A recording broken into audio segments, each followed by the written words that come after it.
Justice Yashwant Verma cash कांड मामले से जुड़ा हुआ बड़ा अपडेट, बड़ी खबर इस वक्त आ रही है। जस्टिस वर्मा पर बनी जांच कमेटी की रिपोर्ट सामने आ गई है।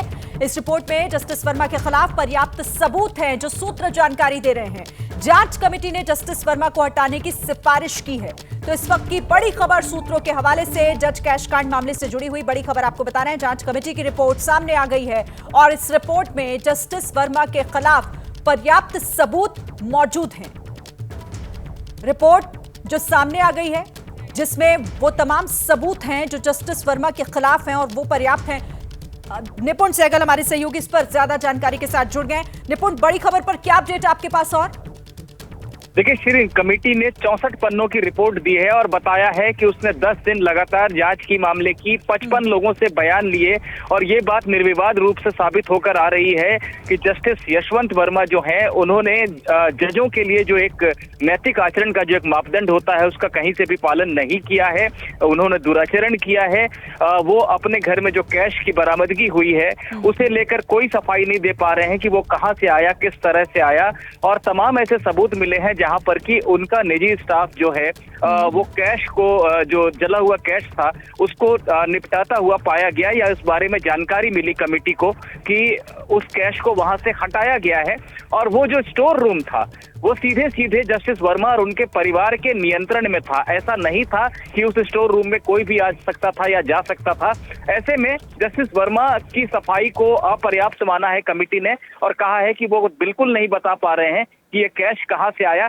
ऐसे में यही लगता है कि ये कैश उनका था और ये उनका आचरण गलत है और ये पद से हटाए जाने के योग्य पूरा मामला बनता है। तो देखिए, जो सूत्र बता रहे हैं निपुण, उसमें तो ये साफ हो गया है जिस तरह से ये रिपोर्ट बता रही है कि दुराचरण जो है वो माना जाए। साथ ही ये भी सूत्र जानकारी दे रहे हैं कि अब जो पद से हटाने की प्रक्रिया है वो शुरू होनी चाहिए। तो अब इस रिपोर्ट के सामने आने के बाद अब क्या होगा आगे? देखिए शिरीन, ये रिपोर्ट 4 मई को आई थी। तत्कालीन चीफ जस्टिस संजीव खन्ना उन्होंने ही कमेटी का गठन किया था और उनके कार्यकाल के दौरान ही कमेटी ने रिपोर्ट भी दे दी थी।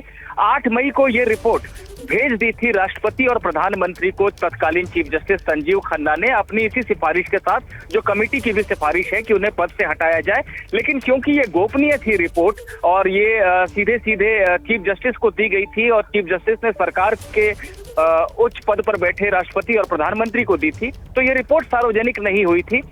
वरना ये प्रक्रिया पहले ही शुरू हो चुकी है और इस तरह की चर्चा है कि इस रिपोर्ट के आधार पर संसद के अगले सत्र में जस्टिस वर्मा को पद से हटाने का प्रस्ताव लाया जा सकता है, क्योंकि जो व्यवस्था है संविधान में हाईकोर्ट के जज को हटाने की पद से, उसके लिए संसद में प्रस्ताव लाकर उसे पारित कराकर ही पद से हटाया जा सकता है। अगर वो स्वयं इस्तीफा नहीं देते हैं तो सिर्फ एक ही यही तरीका है।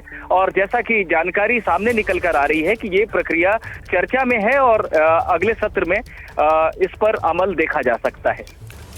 बिल्कुल, तो निपुण बड़ी जानकारी दे रहे हैं कि किस तरीके से अब ये रिपोर्ट जो सामने आई है, इस रिपोर्ट में साफ तौर पर ये माना गया है, सूत्र बता रहे हैं कि दुराचरण जो है वो साबित हो गया है जस्टिस वर्मा का। जो कैश उनके आवास पर मिला था, जिस तरीके से उसमें वो उसे जलाया गया था, ये सारे सबूत उनके खिलाफ जाते हुए दिखाई दे रहे हैं। निपुण, अब इस पूरे मामले को लेकर किस तरीके से मुश्किलें बढ़ेंगी आगे, क्योंकि फिलहाल अगर ये रिपोर्ट और जो जानकारी निकल कर आ रही है सामने वो राहत देती हुई तो दिखाई नहीं दे रही। जाहिर तौर पर मुश्किलें आगे बढ़ रही हैं अब जस्टिस वर्मा की। बिल्कुल उनकी मुश्किलें आगे बढ़ रही हैं और जैसा कि मुझे जानकारी मिली है कि उनसे जब ये रिपोर्ट आई थी, जब चीफ जस्टिस संजीव खन्ना जो उस समय पद पर थे, उनके पास जब ये रिपोर्ट आई थी, उन्होंने रिपोर्ट को देखने के बाद ये प्रस्ताव दिया था जस्टिस यशवंत वर्मा को कि आप स्वयं अपना पद छोड़ दें, ये बेहतर होगा, और उसके लिए 48 घंटे का समय दिया था। लेकिन उन्होंने ये जवाब दिया कि मैं नहीं छोड़ूंगा, अगर मैं पद अपना छोड़ता हूं इसका मतलब मैं स्वीकार करता हूं। और वो तमाम बातें जिसका कमेटी ने खंडन किया है कि मेरे खिलाफ साजिश हो रही है, गलत तरीके से पैसा रखा गया, ये सारी बातें उन्होंने लिखी थी। इन बातों का कमेटी पहले ही खंडन कर चुकी है कि ये सब निराधार बातें हैं और वो साबित नहीं कर पा रहे हैं अपनी बातों को।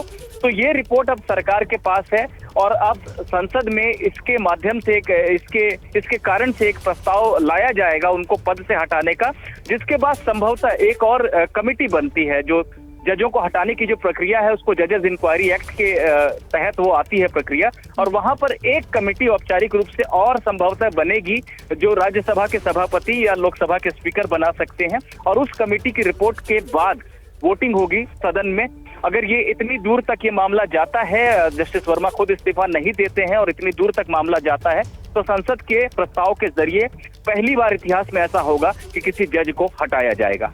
बड़ी बात आप कह रहे हैं और ये जानकारी भी बड़ी है इस वक्त जो हम अपने दर्शकों को दे रहे हैं। जस्टिस वर्मा के खिलाफ पर्याप्त सबूत मिले हैं, कमेटी ने उन्हें पद से हटाने की सिफारिश की। जो जानकारी मिल रही है, सूत्र बता रहे हैं, क्योंकि ये रिपोर्ट जिसे गोपनीय रखा गया था, लेकिन अब सूत्रों से ये बड़ी जानकारी इस रिपोर्ट को लेकर निकलकर सामने आ रही है। निपुण, हमारे दर्शकों के लिए बताइएगा कि जब ये मामला निकलकर सामने आया था, पूरे देश में इसे लेकर कई तरह के सवाल लोगों के मन में थे, लेकिन उसके बाद एक कमेटी बनाई गई। किस तरीके से इस कमेटी ने काम किया, कौन कौन इस कमेटी में शामिल था, किस तरह से ये रिपोर्ट तैयार की गई है, जांच पड़ताल इस मामले में हुई है? बिल्कुल, देखिए 14 मार्च को जज के घर में आग लगी थी, जो दिल्ली में उनका 30 तुगलक क्रिसेंट का घर था। वहां पर बाहर के हिस्से में एक स्टोर रूम था जिसमें आग लग गई थी, और वहां पर जब दमकल कर्मी पहुंचे तो उन्हें बड़ी मात्रा में वहां पर जला हुआ कैश मिला आग बुझाने के बाद। ये रिपोर्ट बताती है कि वहां पर जो उनके जो निजी सहायक थे जस्टिस वर्मा खुद तो घर में नहीं थे, लेकिन निजी सहायक ने कहा कि कृपया इसको रिपोर्ट में दर्ज मत कीजिए कि यहाँ पर कैश भी है। लेकिन दमकल कर्मियों ने ये बात नहीं मानी, उन्होंने अपने रिपोर्ट में दर्ज किया उन्हें जो भी चीजें वहां पर दिखाई दे रही थी। बाद में अगले दिन वो सारा स्टोर जो है वो खाली हो गया और वहां से सारा जला हुआ कैश हटा लिया गया।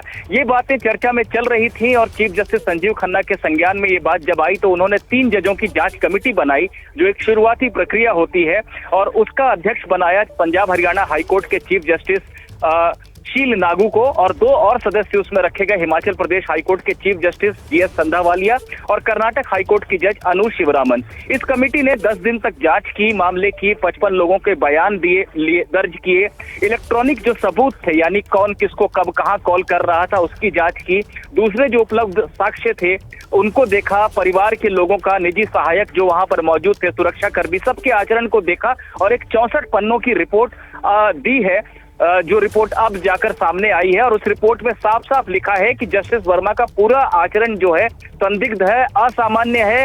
वो सिर्फ बातों को दोहरा रहे हैं कि मेरे खिलाफ कुछ गलत हो रहा है, लेकिन ये नहीं बता पा रहे हैं कि आखिर जो कमरा उनके सीधे नियंत्रण में था वहां पर ये कैश कहां से आ गया, अगर उनका नहीं है तो किसका है, किसने रखा, ये इन बातों का वो कोई जवाब नहीं दे पा रहे हैं। और जिस तरह से उनके सहायकों ने, उनके स्टाफ ने जिस तरह से वहां पर स्टोर को जल्दी साफ करवाया और पहले ये कहा कि यहाँ पे कैश की बात को मत दर्ज कीजिए रिपोर्ट में, ये सारी बातें जो है संदिग्ध पाई है जांच कमेटी ने और कहा है कि जज का आचरण नैतिक मापदंडों के मुताबिक नहीं है। ठीक है, आप नजर रखिएगा निपुण इस पूरी खबर पर। फिलहाल बहुत शुक्रिया इस तमाम जानकारी के लिए।